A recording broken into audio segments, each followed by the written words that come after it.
also guard enterprise, improving everything.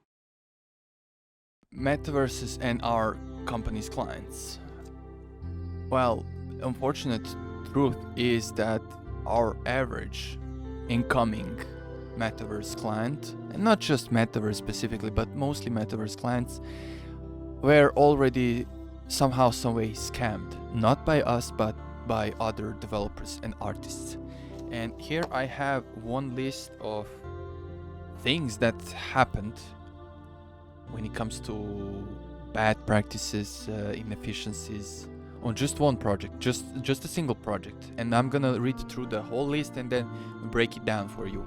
And by the way, this is a project that we are as a company currently working on, and that is Cosmic Universe. And I'm gonna tell you all the things that have happened.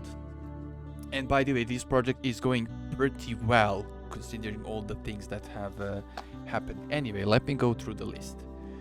First of all, we got bad blockchain developers, and this one is pretty common because you got, well, honestly, blockchain as a technology is such a buzzword these years, and if some people just look up for a couple of tutorials, couple of courses, and they are lacking any breaks on their morale, and they're gonna just go ahead and say, hey, I know everything, I'm a blockchain developer, which actually doesn't work in practice very well, but hey. And we in general have this, in my opinion, a real pandemic of people who are labeling themselves as seniors, experts, etc. And honestly, even when I say for myself that I'm an expert, I'm always like, am I really an expert in this and that? I'm getting this imposter syndrome. But man, like, some people really don't have any sense of orientation for their skills. Like, you're gonna see it when I'm gonna go through the rest of the list, like junior artists, junior programmers labeling themselves as seniors, etc. First thing on the list was, as I said, bad blockchain developers. The second one that I'm gonna tell you is this one is probably my favorite story. Our client needed, and for the overall project, they wanted to go with custom 3D assets. They don't want to go with asset packs. They want to have their bespoke custom asset art style, which adds to the premium of the whole project, to its seriousness and professionalism in general. So there is that one studio that I'm not gonna mention. I'm not gonna name shame anybody. Studio that is specializing in creating low poly 3D assets for Unreal Engine, and they are actually pretty famous when it comes to low poly environments inside Unreal Engine. And our client was like, hey, we want more. We were using their asset packs and we want them to be replaced with custom assets, and they were like, hey, let's ping them and ask them to create some for us. And first of all, they were like, oh no, you cannot use our assets for selling NFTs, NFT land plots, which doesn't make sense, but I'm gonna keep that for another video. This particular studio, they do definitely deserve a specific video for themselves. But the thing is, they are meant to be a professional studio specializing in particular art style, and the assets that they provided to our client, they were, I don't know how to describe this. They were like your third world, not to offend anybody, but honestly, they were third world kind of production. And if you open the particular assets, you can see that their artists were trying to come up with something, and they saw that it's not gonna work, and then just left it like that. And we had to do a lot of our company had to do a lot of fixes on those assets. And by the way, this studio was, well, of course, charging studio prices, and there is no problem whatsoever if you wanna charge higher prices. I mean, I'm always eager to charge higher prices if they make sense, as long as you can back up the numbers that you're charging for, as long as you can provide the services and products that you are promising that you're gonna provide. No problem with charging, but this was like subpar work, to say the least. Now we have more bad developers and artists, and again, I'm not gonna call out any specific person, but and this one is probably the most common. Bad blockchain developers, so, but junior, even below junior level, what would that be? Trainee, intern, even junior level artists and programmers. The thing is, they don't understand that they are not seniors, but they just, for the purposes of marketing, for the purposes of selling themselves better, they label themselves as seniors, etc.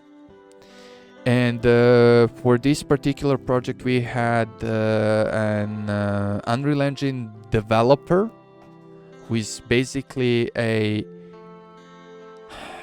proper definition of this particular developer would be junior environment kit bash artist. What I mean by that is someone who's gonna take multiple asset packs and try to connect them together without caring how's that gonna work in mid-term and long-term. They just gonna, and there are many people like this, they just think, oh, I'm gonna just buy an asset pack and I'm just gonna buy this plugin and I'm gonna try to stitch them all together and then it's gonna work with the super glue or whatever. Nope, that's not how things work. Like, look, no, I have no personal problems with asset packs and plugins, but they are like 80% or even more occasions where you need things to be custom somehow, some way. At least you wanna make changes, make amendments to those plugins, asset packs, or whatever. So we have someone who is not a developer at all, claiming for itself to be a lead Unreal Engine developer. And also we have artists. This is also fairly common, because honestly, like, honestly speaking, unless you are a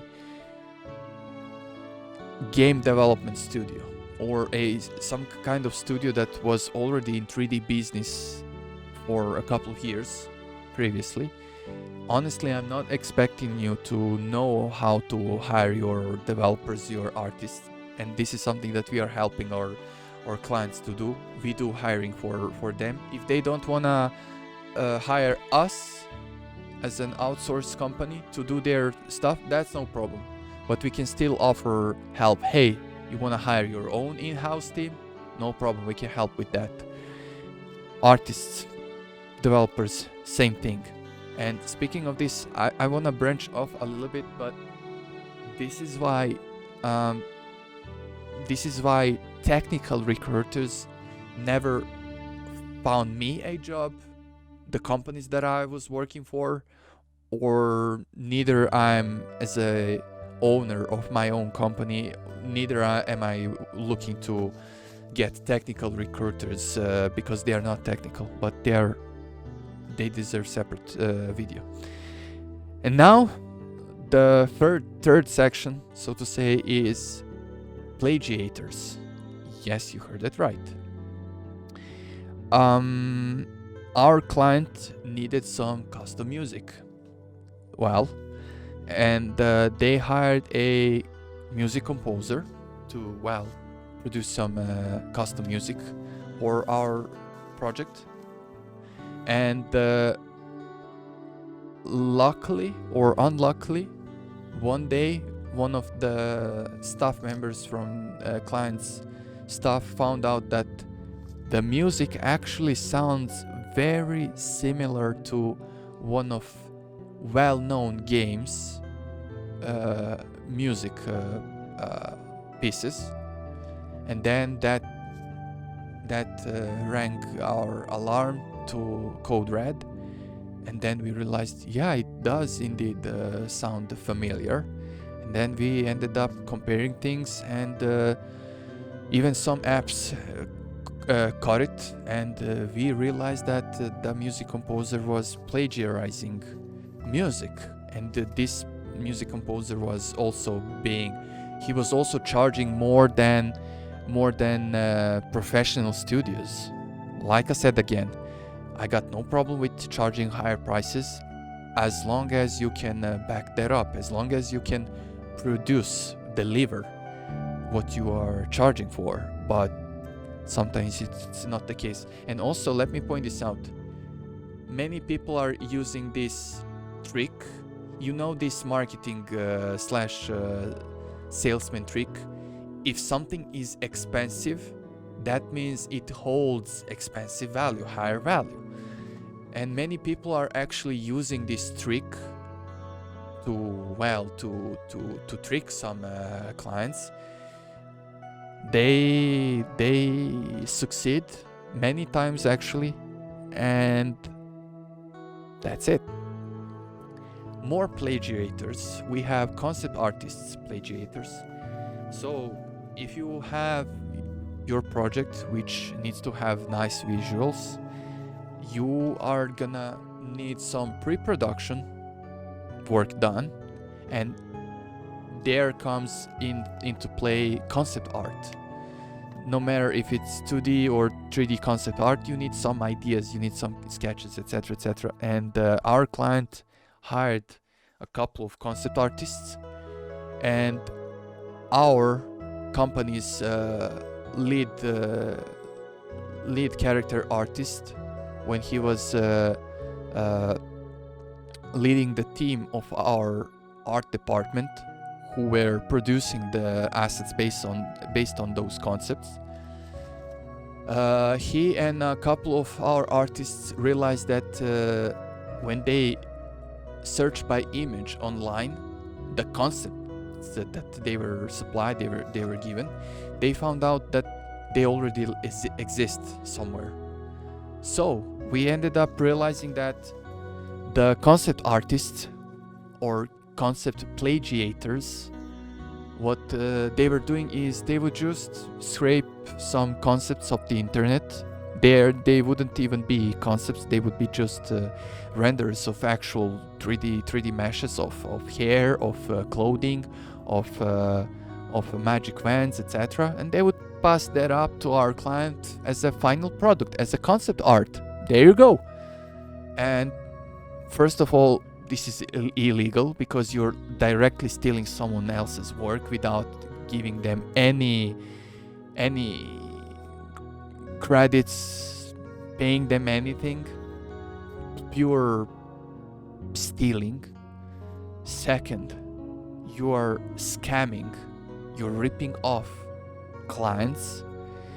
And third is just an overall bad job, low morale, low quality job.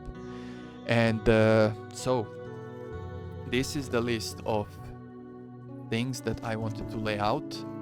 And before I finish this video, I want to emphasize that this is just from a single project. And by the way, this particular project is doing pretty well thanks to the overall group effort by the client staff themselves and by our company. We are developing the whole metaverse game for them, and I wanted to film this video to open up someone's eyes to to highlight some of the things that are happening, and it's an overall bad practice. And I've not seen this myself just in Metaverse exclusively, Metaverse as an industry. Overall, in general, I've been seeing things like this for the past couple years, for the past 2 years at least. And my thought process was, hey, someone has to step in and point some things out. I try to avoid name shaming anybody, calling out any specific people, but this is probably the least that I could have or should have done, because I as a person, we as a company, and our clients, by the way, when we are interviewing back and forth with our clients, when they are interviewing us, and then when we are interviewing them to see if we fit together well, we are avoiding to work with fog sellers, snake oil sellers, scammers, and fraudsters, etc. I as a person, I don't like doing that. No matter how much you think that this looks like your virtual signaling, that's the case. And honestly, in many times, even scammers just don't like us, which is a good thing. But anyway, this is just from a single project, and this is happening all across the board. Our average incoming client, before they initiate any deeper talks with us, they are like, hey, we've already been ripped off by artists, by developers, etc. And they are all like scared, tippy toes, because they were already scammed, burnt, and they want to avoid that happening again. They are scared for a reason. So yeah, that's why I wanted to film this topic in particular, to open some eyes, highlight some of the problems, and that's it. If you are considering developing a metaverse or some other project like a video game, a product configurator, anything that has to do with 3D real-time graphics, reach out to us. You can find the email or point of contact somewhere in the comment section or description of this video. Like I said, you don't have necessarily to hire us for developing things for you. That's totally fine. We can still help you. You're very scalable. Me as a person, we as a company, etc. So that's it. Hopefully you are not gonna be one of those clients that are scammed. And that's it. Thank you for watching this video, and see you around. Take care and bye bye.